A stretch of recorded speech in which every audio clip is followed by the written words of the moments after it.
Nairobi, Kenya, Dar es Salaam, Tanzania. Song practiced the names as she cleaned the Naga bar, clearing its tabletops of glasses and ashtrays, sweeping up tissue balls and cigarette butts and chicken bones, wiping down the sticky leatherette of the armchairs. Every day, this was what she loved to do in secret.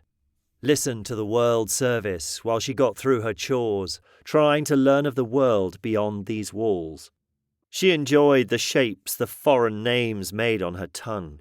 How jealous she and Savannah had been of Chamrern in the village when he was allowed to go to the Wat to read and write. When they escaped, that's what they'd do. Go home and learn for the sake of learning. There had been bombs, the announcer said, 2 weeks ago on August 7th.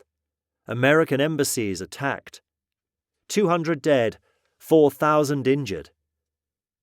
She placed the newly cleaned glasses on the shelves of the bar and polished the bung wood of the 7-headed Naga sculpture. In the VIP room, she stopped mopping and stood still for a moment. There was a discussion between several men with words she didn't understand. She was trying to decipher it when Tom burst in, growling. "What the hell, bitch? I told you only yesterday. Get the apartment cleaned. The guest will arrive in an hour." He was bare-chested, his sampot hitched above his knees, the corners of his eyes and lips tightly clenched. Before she could say a word, he swatted her with his newspaper.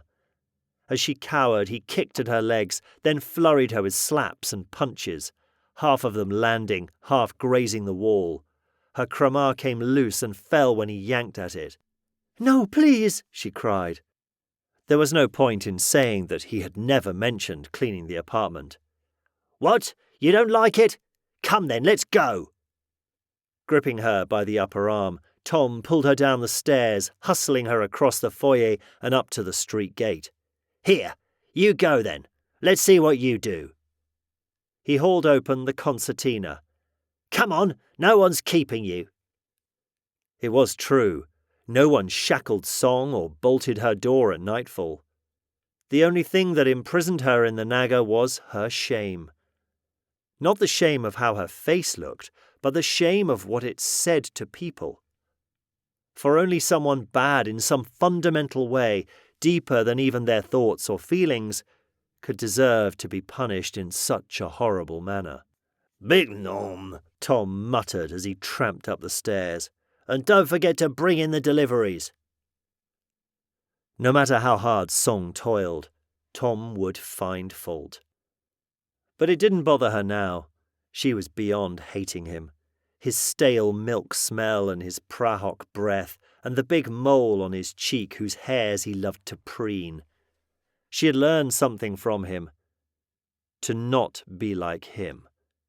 To never be unjust. To never feel so weak that only someone else's misery might make you stronger.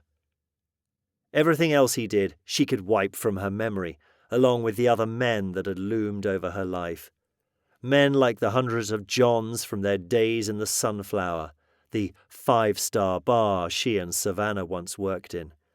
Men with wide-eyed stares and silent cries during the years when she had come to despise her own beauty.